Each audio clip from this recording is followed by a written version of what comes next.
Oh, I've got something for you. Hang on. What? I hope it's a dog or a puppy. It's a dog or a puppy. Well, as an official guest of the podcast, Yes. you get some Treatos. Do I? You do. So, you get your very own, Charlotte, Yes. Hyperfixation, some coasters. Oh my If God. you so wish, a stack of coasters. And the logo on the that's front and the huge. QR code on the back. And what does the QR code take me to? You'll have to find out. No, it's just the website. Oh, I was really hoping it'd be like the secret map to the treasure.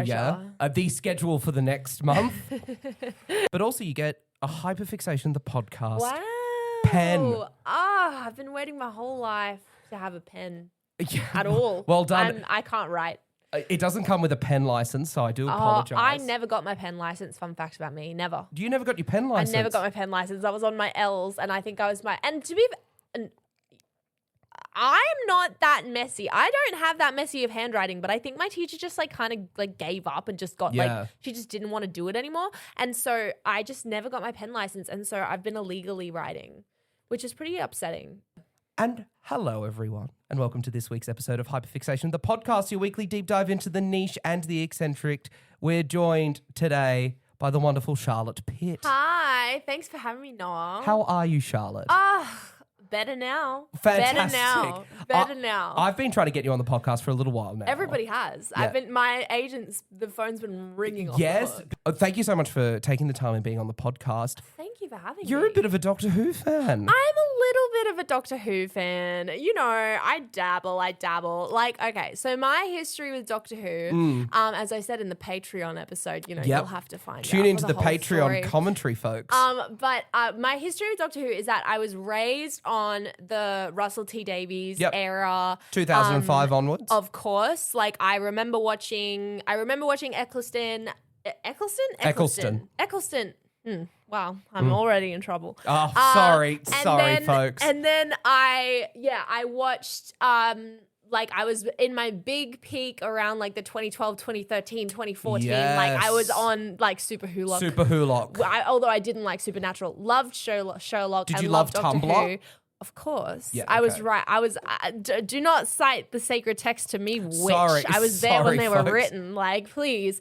Anyway, and so I was that was me. I bought this from the ABC shop when I was Charlotte 10. is referencing a Oh, wonderful Tom Baker scarf. Yes, I got it from the Quite a ABC good shop one, when I was 10. legit. I know, it's great. It's not as long as the real one, but it's long. It's long. It's passable for a season 12 easily. There you go. Well, I am 5'11" and a half, basically Yes. 6 foot.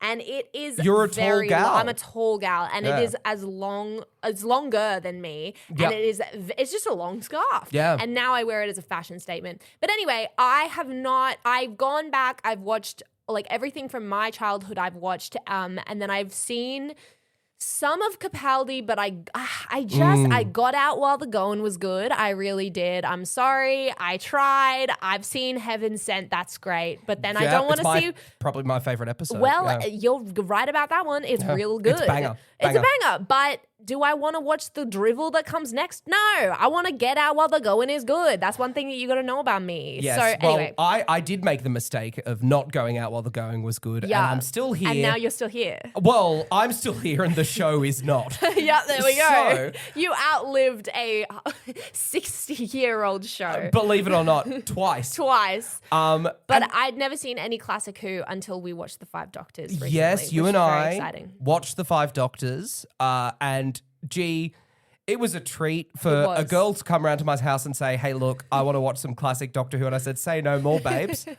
Let me pop on some Peter Davison. It didn't quite end the way that you would hope that Oh, scenario would end, I'm no, sure, it the way ended you with dreamt me. it. No. It ended with me watching Doctor Who, so I was pretty happy, Charlotte. That is the dream scenario. You're right. What Yeah. am I saying? I'm now going to take off the Tom Baker hat. I'll I'm gonna probably take off now. my It's coat all right. because it is toasty. We're derobing. We're That's dero- okay. Oh my Oh hat. my goodness. For This audio is how the listeners- dream ends. For audio listeners, it's not what it sounds It's like. not. We're just taking off our clothes. Oh, yeah, describe your costume. Oh, You yes. described that you were going to do a little bit of a female doctor outfit, but did. you pivoted slightly. Okay, so I wanted to do, I'm a big fan of doing a little bit of a cosplay, but on very little money. So I was like, what could I do? What could I do? What's and budget? so, I was like, I really want to dress up, but I don't have anything that's like Paul McGann-esque.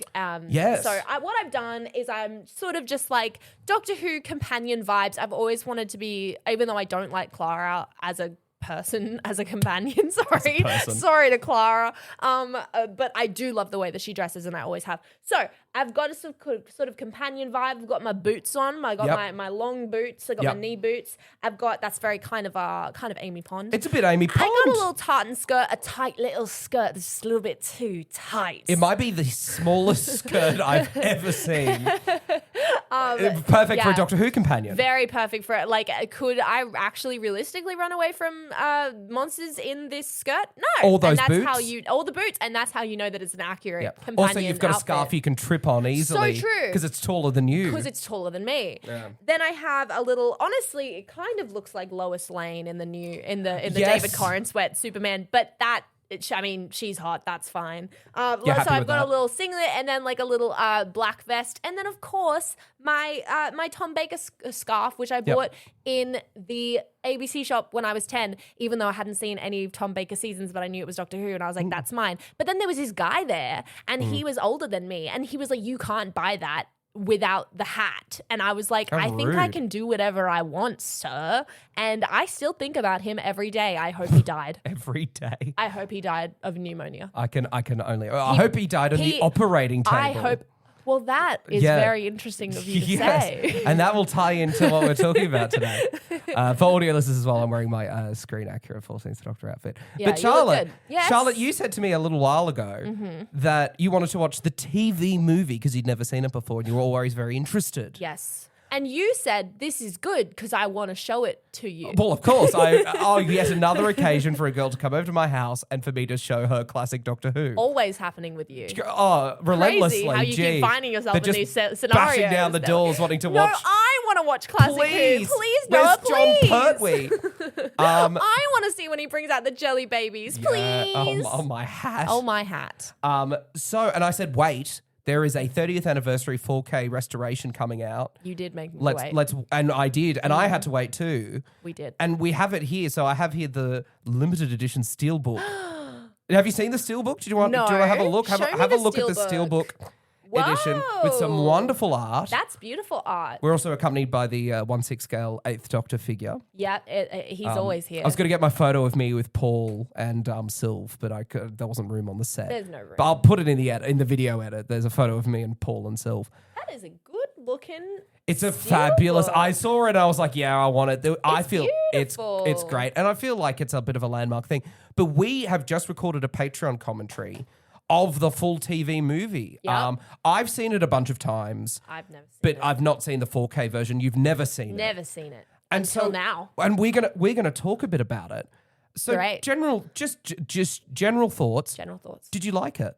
I did like it. You did? I did. I found it engaging and fun, campy. It's very exciting. I thought that okay. It wasn't Doctor Who to me. It was something else. Something else was going on. Yeah. But I was enjoying it. And I think I don't know. I just was kind of enjoying I was picking up what they were putting down. There were parts I really didn't like.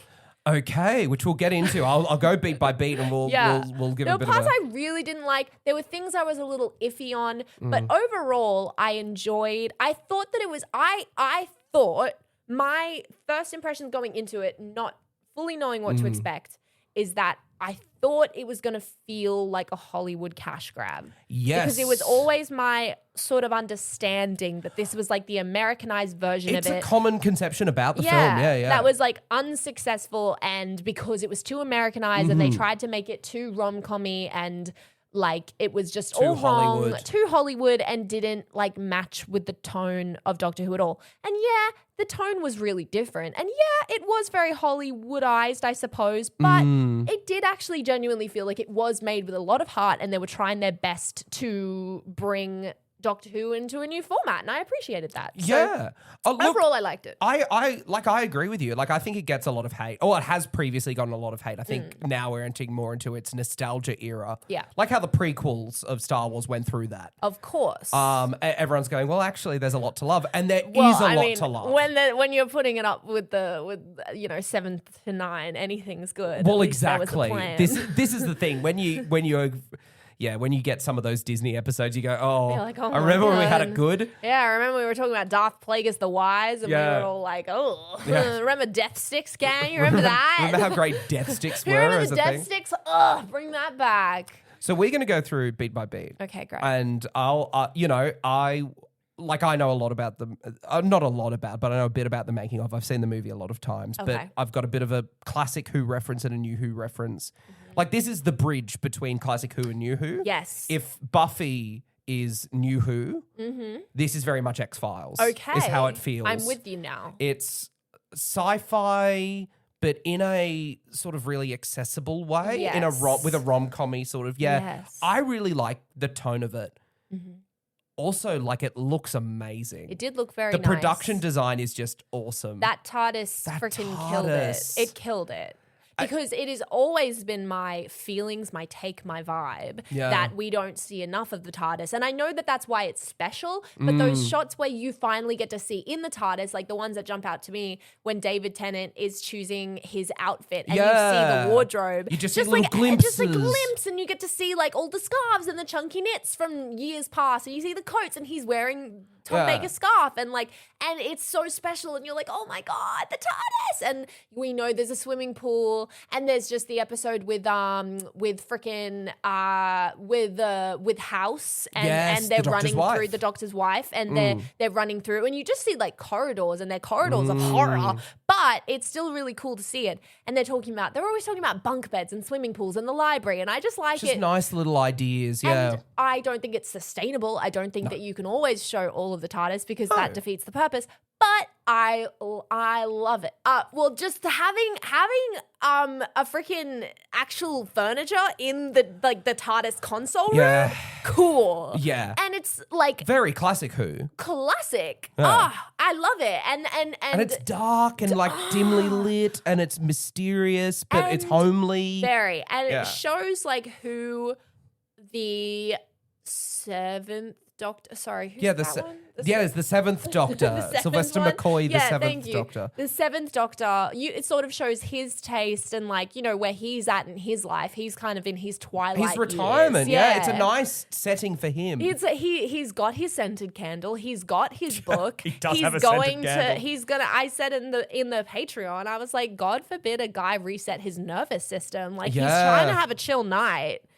Jeez. Yeah. He's got some ASMR on probably. He does. Took an edible. Like he's doing it all. He is having a night. He's having a night. He's not having tea. It's spiked with something. It is. There is salvia in there. This is a mature show, incidentally. Obviously. The Doctor Who, not Hyperfixation, the podcast. We're family friendly here. I mean, not the Patreon. The Patreon's rude as. Oh, but am I allowed to swear? like it's best if I'll edit it if you swear, but you can swear. Okay.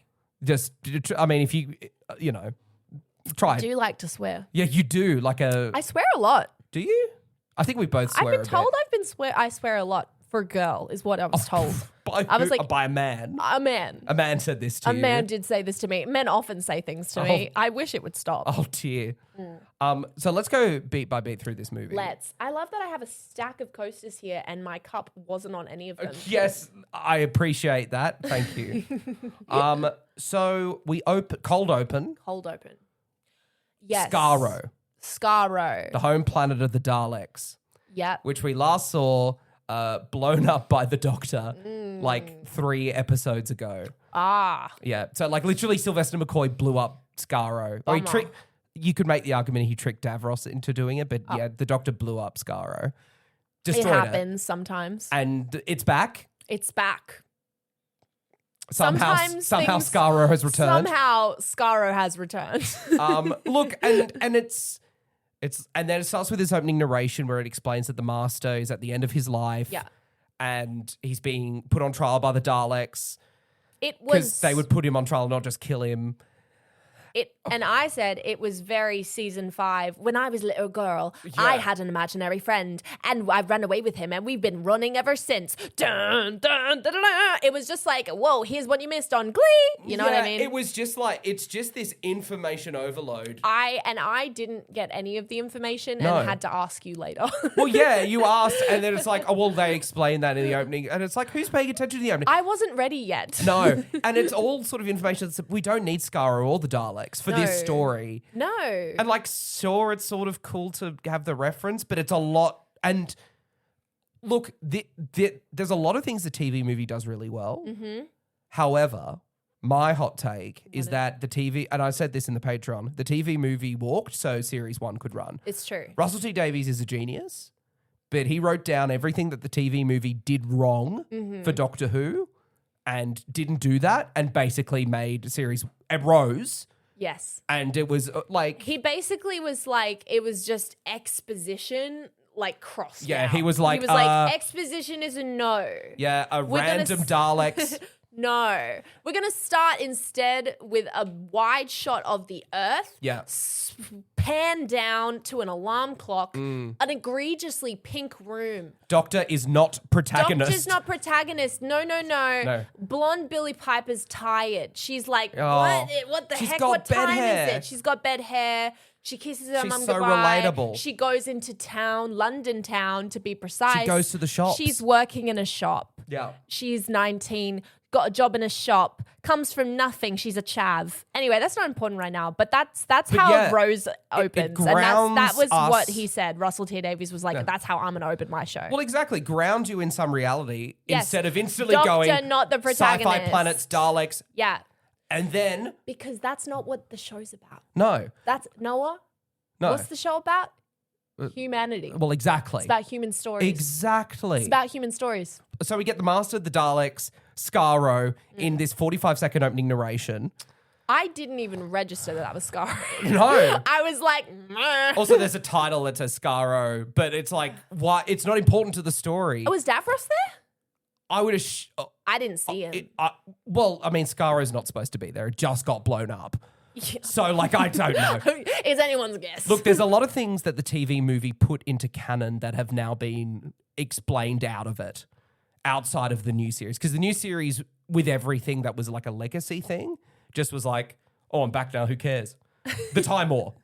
Yeah. The Daleks, Davros, the Master, everything was just, it was the Time War. Hey, and now I'm back. War is hell. Ever heard of it? Sometimes you just come back. Yeah, and look, the Time War was the most intelligent thing to do because it just meant that they didn't really have to explain anything. Hard reset on everything. And just be like, I don't want to talk about it. And there'd be a dramatic reason to not talk about it. Yeah, and then really we're clever. like, what is it? And then, there's and just slowly drip feed stuff. But with this, and then suddenly we get the title sequence.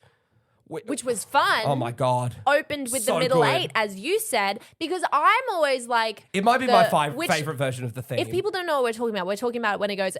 Woo, woo, woo, woo, woo, woo, woo, woo, woo,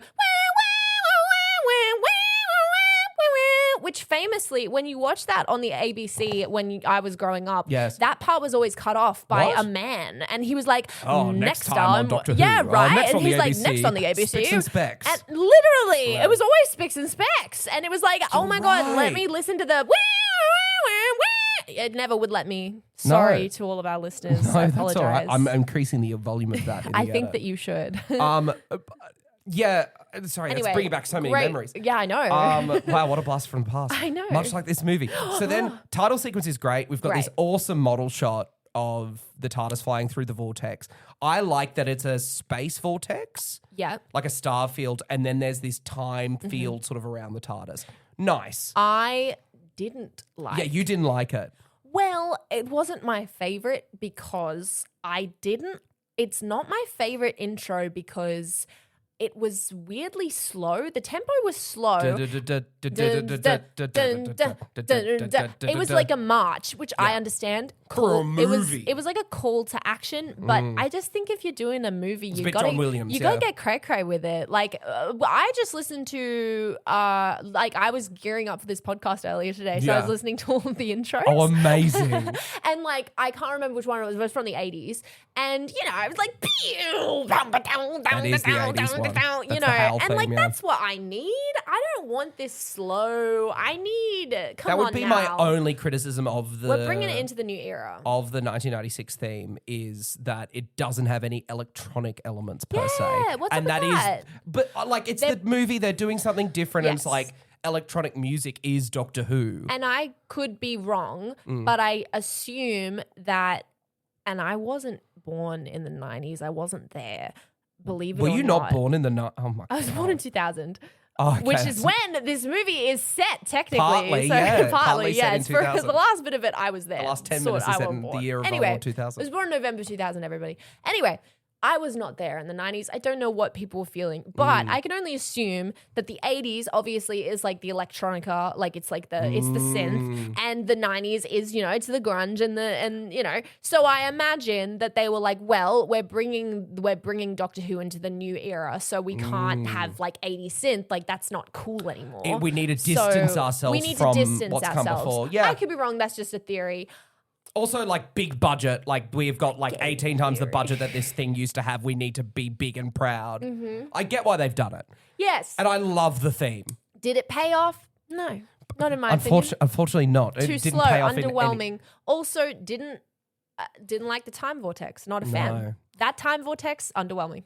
Why were there rocks in it? Get those rocks out of there. There are some random meteors in it. Why are those meteors in there? No, it's a good question. That's going to knock that TARDIS out of the time vortex, and then that's drama. Incidentally, we are halfway through our recording, and we have so far got to the end of the title sequence. So this is going to be... we're going to speed run through the rest of the film. So I'm going to stop doing random. No. I've been letting it go, and I've been ranting too. It's fun. This is what the podcast is for. It's tangent on tangent. We will get to the rest of the movie, and if you want to see our full thoughts, it's on the Patreon as we watch it. The Seventh Doctor. Yes. We don't see much of him. No. But he has a very tragic end to his life. He gets shot in the streets of San Francisco when Happens the TARDIS goes wrong because of the Master, who is now a ghost snake. Which again happens to the best of us. And is not it's explained. Human stories, guys. It's not explained and is not clear why or when or what. There is some books that detail what that is. I didn't do the required reading. No, I think in a comic, this is again niche and eccentric. There's a comic version where he eats it's called a death worm, a death morph, a death form morphant, I believe is what it is. And he swallows it before his execution, and basically it lives in his ashes or whatever, and he inhabits it when he dies. Good. It's just the Master has cheated death again. I can't believe they didn't include that in the exposition. Well, at that point, why not? Why not? Just include everything. Include what he had for breakfast.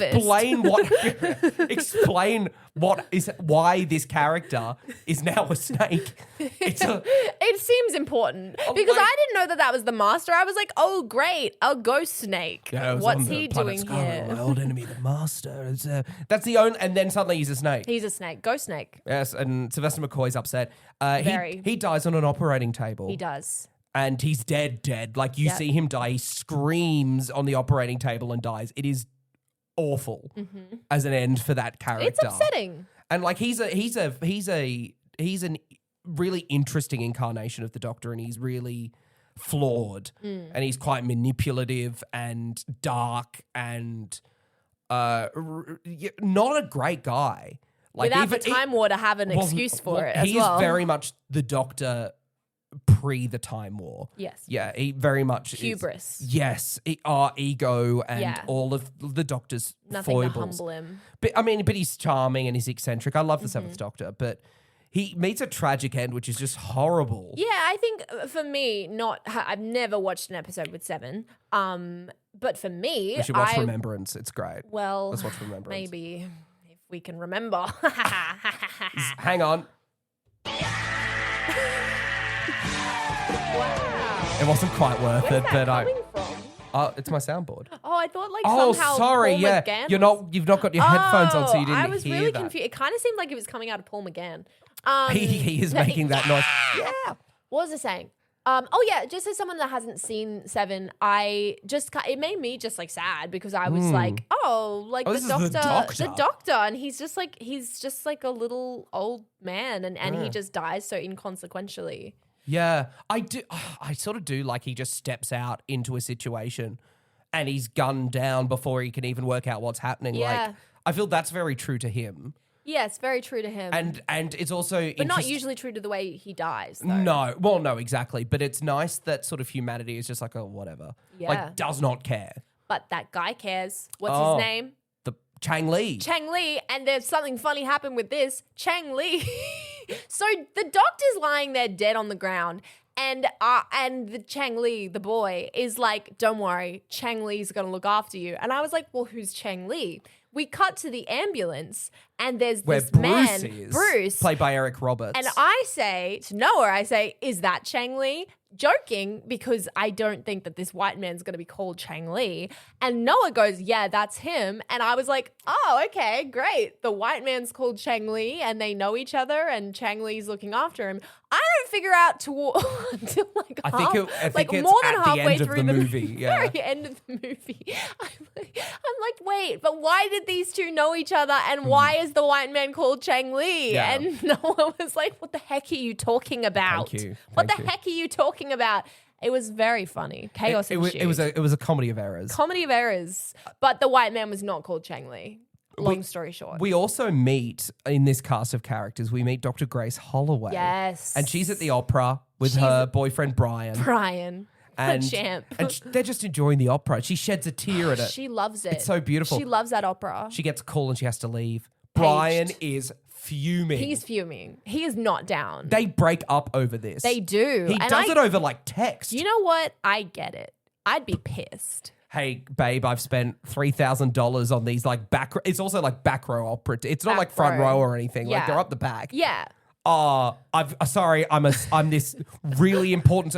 She's on like the board of trustees for like the local science museum. She's so important. She's clearly she's doing this experimental camera thing at this big hospital. And she's like, just give me a chance. I got to do this, guys. And they're like, oh, she's Grace, operating in a crazy bloody doctor. ball gown. Meanwhile, her like, so she comes from the opera. She's wearing this corset. She's wearing the tightest corset that has ever corseted in the history of corsets. Like the Victorian era has nothing on this lady. And she's like running down this hallway and like, you know, she's like, oh my God, I've got to get to surgery. And then they're like, quickly, doctor, we've got to scrub you in. She's scrubbing in her corset. She doesn't change outfits because like apparently we can't take just like 1 second to change. And so she's just like serving, like she's just like freaking done up to the gods. And then she's like, I'm ready to do the surgery. And I'm like, Grace, we can't take 1 second to pop some scrubs on, like real quick, just Grace. Take the corset off. Just take it off. And then just take it off for a minute. Find the uniform. But then later, which I find the most ghastly, is that when she tells Chang Li that she's still in that gown. she still will not take it off. Like she's next morning because it's daylight. Literally.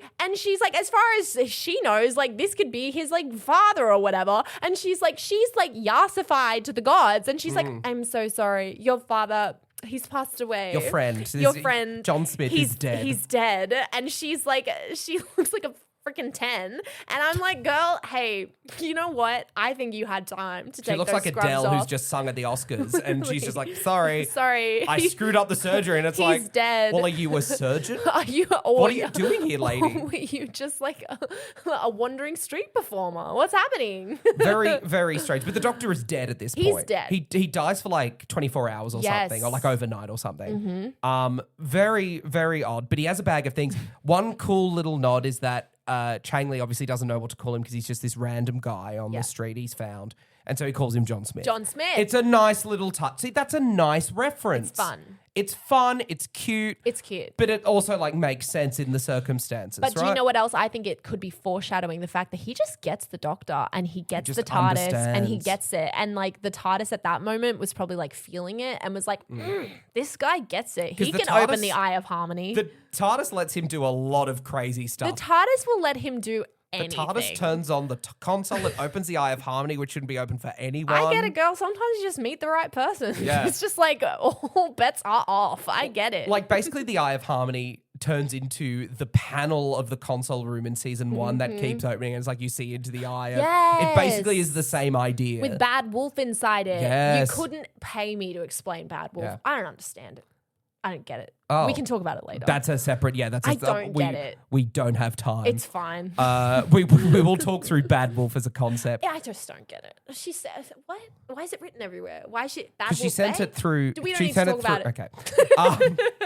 Okay. So Chang Li steals the Doctor's possessions, which is his sonic screwdriver, a yo-yo, which is these are all little references. The key to the TARDIS. The key to the TARDIS. Jelly Some babies. jelly babies. Wait, yeah. There's also a bunch of references around the console room and some opening shots. Like there's a 900-year diary to reference Patrick Troughton's 500-year diary. That's a common Doctor Who reference. Peter Capaldi has a 2,000-year diary.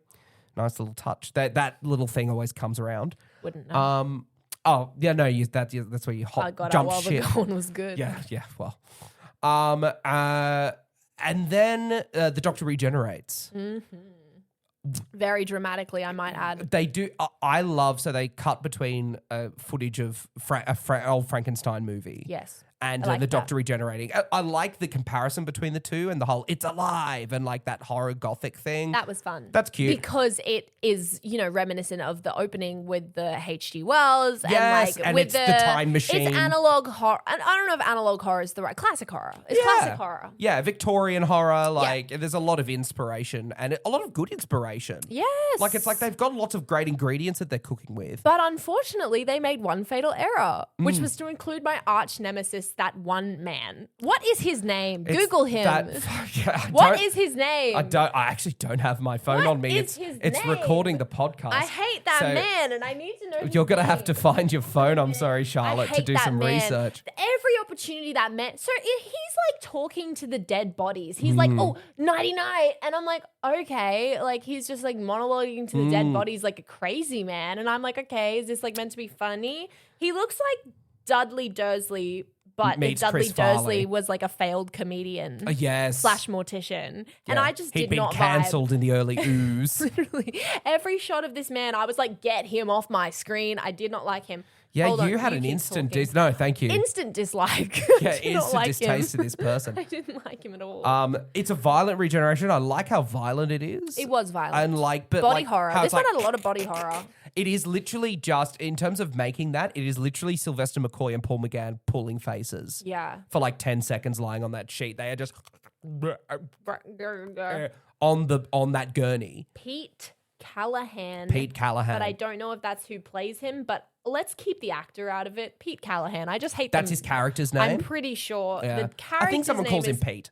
Yeah, so... Sorry, I'm a fake fan. I don't know that guy's name. Okay, he was portrayed by Canadian actor and comedian Will Sasso, and I don't like I know Will what Sasso. that name rings a bell. I don't like Will Sasso. Do you not like his performance in this, or is it just Will Sasso as a person? I think it's a bad performance. I think it's a really bad performance. I think he's fitting the brief, but I get what you're saying. I think that they were like, we need you to be kind of funny, so do that. You mean and the he was comic like, side sure. piece? I think he was badly directed. It's pretty extra what he's doing, which a lot of this film is very extra. Okay. All right, we're going to leave him out of it. Pete Callahan is my number one enemy, along with the guy from the ABC shop. I hope that they both die of pneumonia.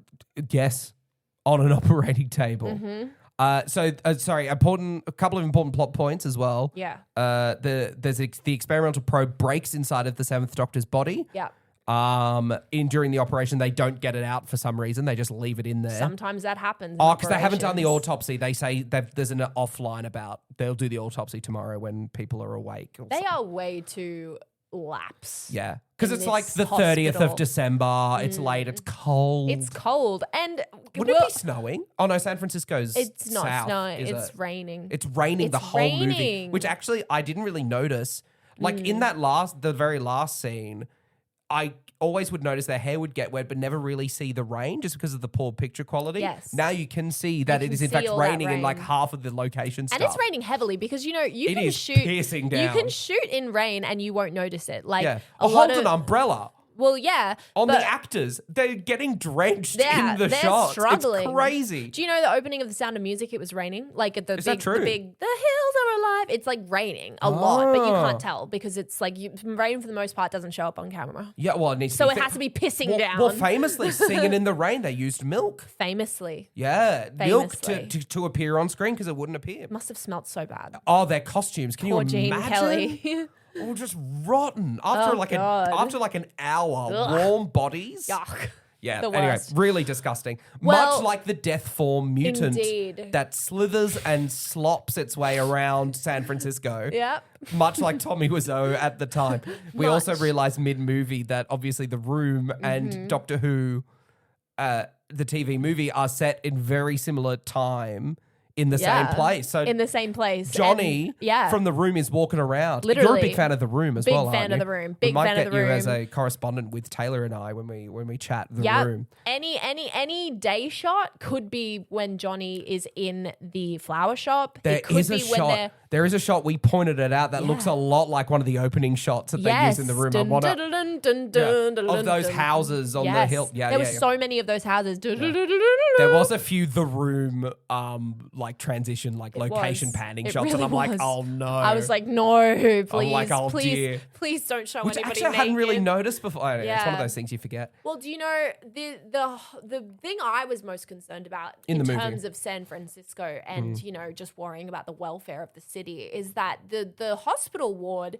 So for context, once Paul McGann has regenerated into Paul McGann, he doesn't know who he is. He's And got a bit so- of amnesia, but sort of not. Yeah, It's a bit weird. yeah, it's kind of weird. He's just like being dramatic, and as I pointed out, I'd probably be much more chill in this Very situation. Jesus-y. Just like he's giving Jesus, like real Jesus vibes. He's which wearing is white good. robes and he's got the White long hair. robes, no shoes, long hair, stumbling around asking big existential questions, you know, like you do. And so he stumbles into this strange, decrepit ward of the hospital. The dilapidated where All ward. of a sudden, he's in a dilapidated ward. It's black. It's pitch black, no lights on. You know how you don't need lights in a hospital, famously.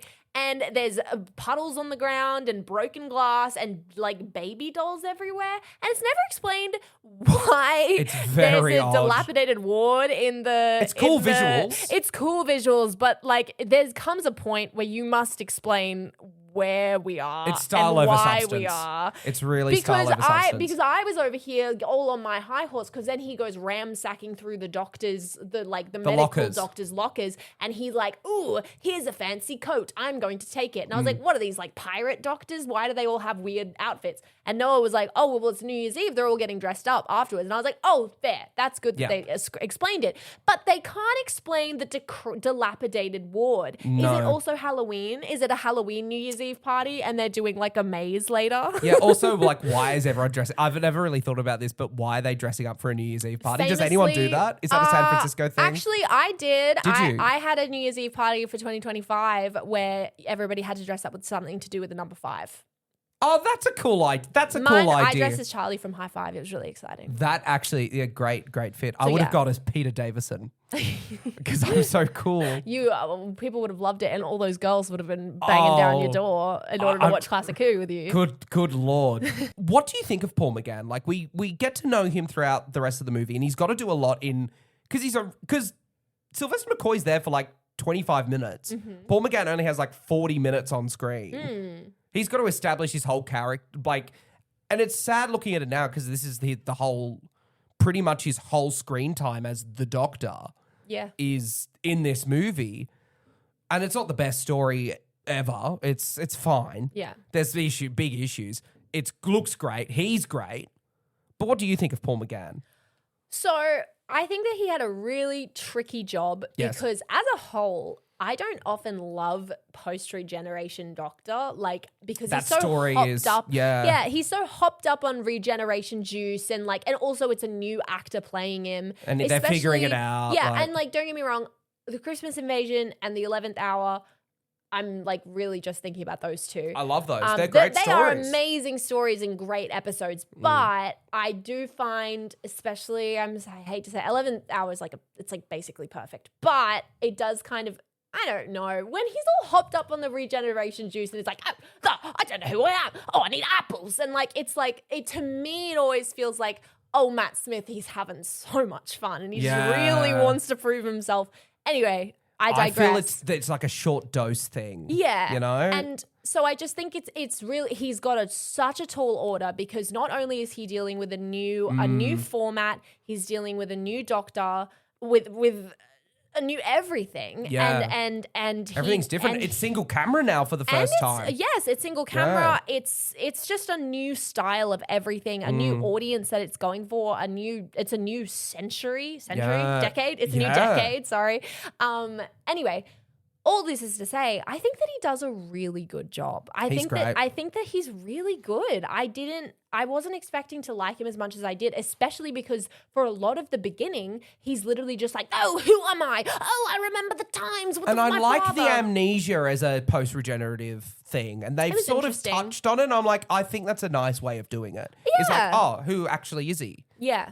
Yeah, which I like that idea. It's better than him, just being an asshole like the Sixth Doctor post regeneration. Yeah, that's not fun. I think that they made him really sweet, which I think is really nice because I don't think that we had time for anything more complex, and I appreciate that. I think that they read the room. They were like, he's going to be sweet.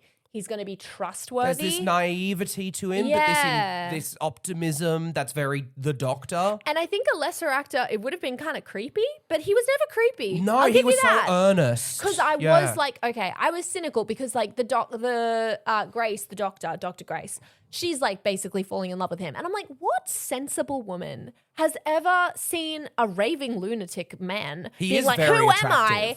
And been like, let's take him home and kiss him. Like, that's not really what people in the women same do. evening. In the same, but gives him her ex's shoes. Yes, she does. And do then that. Kisses him. You really can't be giving people your ex's clothes. In my experience, that's rude. You can't do that. I do like that an aspect of his costume has a story though. Like it's like, these are from my first companion, like her ex-boyfriend. Like, that's cute. I kind of like that as an idea. Yeah, I like that too. Like when they include little tidbits about the scarf or David Tennant's coat he got from someone. It's in Gridlock. Roll the clip. I'm not going to roll the clip. He says in Gridlock where he got his coat. Just running through the hospital and just takes people's clothes. Yeah, which is a reference to Spearhead from Space, which very much this was referencing in him rummaging through doctors' lockers to get clothes. It all. So lots of nice little references. Yeah. Tom Baker's scarf is in the lockers as well. It is. Well, is it? It's not like a proper one. It's not a proper one, but it's meant to be like wink. Winky remember wink. This. Remember Tom Baker. Yeah. Also, Jelly Babies, the Sonic Screwdriver, which is the original design for the Sonic Screwdriver, the TARDIS key. Yes. Cool. It was great. Yeah. It was great. And okay, well maybe I don't know because I haven't seen much, if any, classic Who, but like I always feel when something is filled with like fan service and like calling back to the original thing. Yeah. Sometimes it feels like, remember that good thing you could be watching right now? Yeah. Like I personally felt, I could be wrong, but I felt like this one had its own identity. Absolutely, even though it was it trying does. to pay homage to the original, which I appreciated. And Paul McGann carried it beautifully. Yeah. And I think that McGann, I'm struggling, I'm sorry. No, you're fine. And he carried it beautifully and he wasn't creepy. He was just like good. And they did what they needed and he did really well. I loved him. Actually, I really loved him. It's such a shame you watch and you go, gee, they could have done some really interesting stuff with him, with that set. Yeah. Oh, like, can you imagine a story just in the console room with just him? Like they do like a weird he's going mental and he's trapped in the TARDIS console room. Like a story like that, like a proper ghost story or something really self-contained. Like a bottle episode. Yeah, and it's like they could have done some amazing stuff. And he has had his audio stuff's really good. Mm-hmm. He was so lovely and so easy on the eyes Doctor. too. Hey, look, he is very handsome. He is beautiful. He's like BBC handsome, There's something very British handsome. Yeah. He's a Scouser.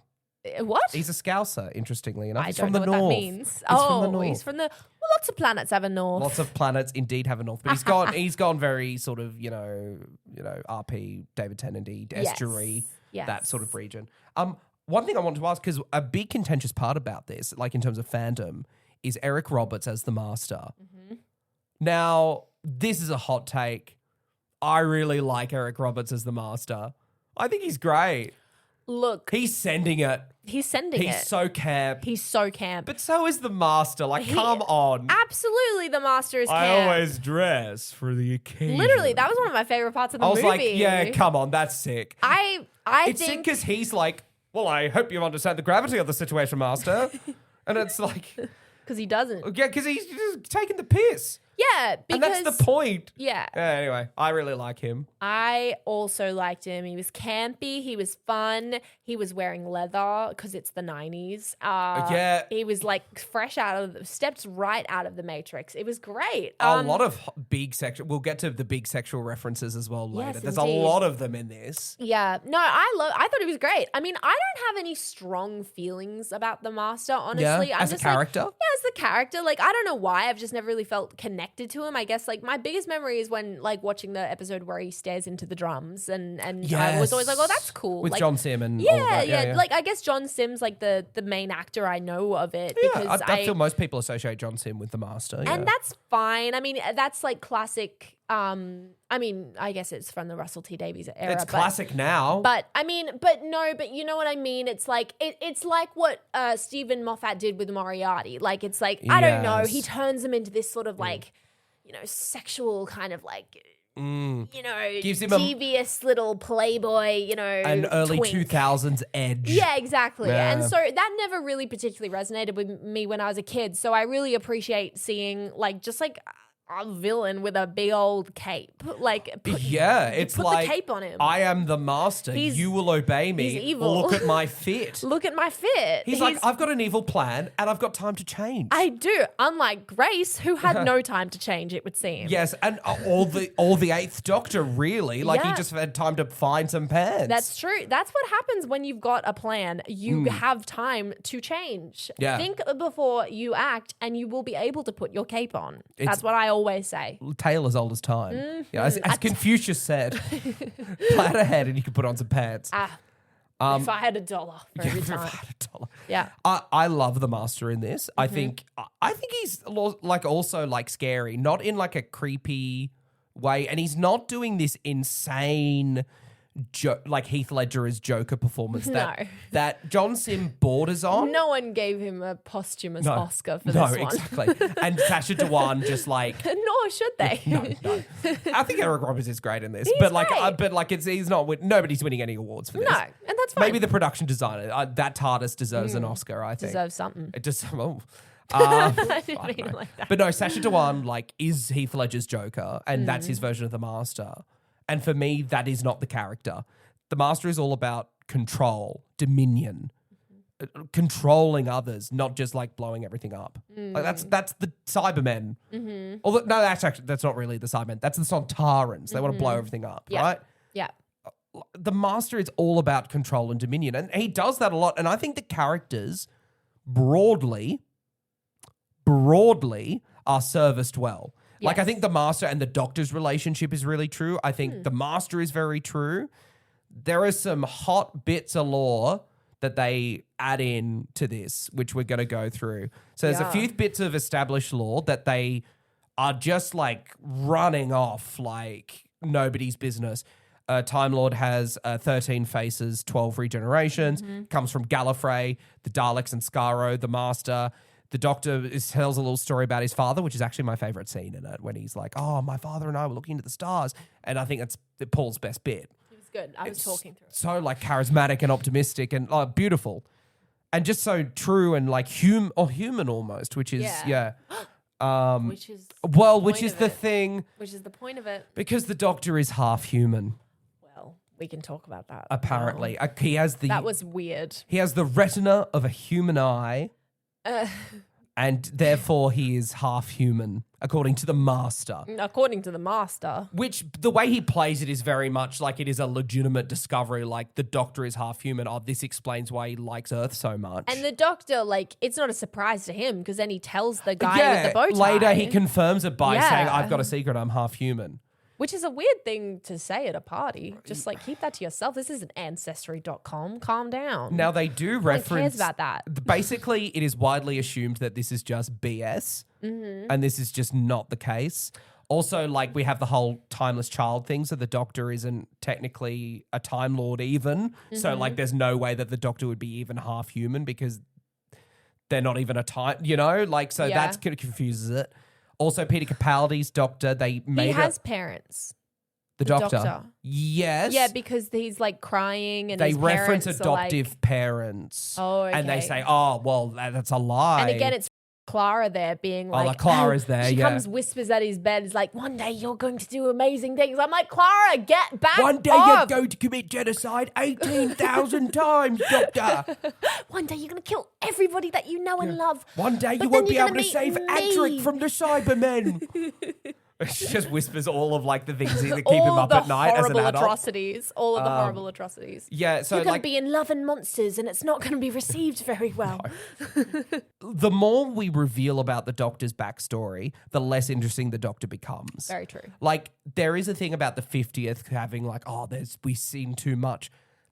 Having the lineage of incarnations playing the Doctor, I don't think is too much. Yeah. But having this whole like, oh, I'm half human. He's not half human. The Doctor's not half human. The Doctor's an alien. Like, that's not interesting. Anyway, there's crazy things like that. There's the whole Eye of Harmony thing. So the Eye of Harmony is a classic Who thing. It's a black hole on Gallifrey that powers like everything there. Oh, I didn't. And like powers all the TARDISes like wirelessly.